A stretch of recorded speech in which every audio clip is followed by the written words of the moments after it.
রাগের মাথায় আপনি সন্তানকে বললেন তুই মর, ফেরেশতারা বলল আমিন। তোর ভবিষ্যৎ অন্ধকার, ফেরেশতারা বলল আমিন। রেগে মেগে আপনি আপনার মেয়েকে বললেন জীবনেও তোর কপালে স্বামীর ভাত জুটবে না, ফেরেশতারা আবারও বলল আমিন। আচ্ছা, আপনি না সেই ব্যক্তি যে তার নিজের জীবনের চাইতেও সন্তানকে বেশি ভালোবাসেন?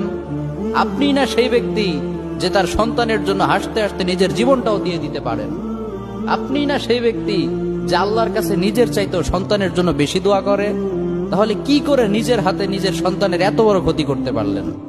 Doesn't make any sense. Common sense বলতে কিচ্ছু নাই আপনাদের? আপনারা কি জানেন না আপনাদের রাগের মাথায় বদদোয়া করাগুলো ফেরেশতারা আমিন বলে? দাওয়াতুল ওয়ালিদ আলা ওয়ালাদি, বাবা মা তার সন্তানের জন্য যেই দোয়া করে সেটা ভালো হোক কিংবা বদদোয়া হোক, আল্লাহ সেটাই কবুল করে নেয়। এজন্য খবরদার, নেভার কার্স ইউর চিলড্রেন। রাগের মাথায় কখনো সন্তানকে অভিশাপ করবেন না। খুব বেশি রাগ উঠে গেলে তার জন্য উল্টা ভালো দোয়া করেন। কাবা শরীফের একজন ইমাম আছে, ইমাম আল কালবানি। তার মায়ের যখন প্রচন্ড পরিমাণে রাগ উঠে যেত, সে তার ছোট্ট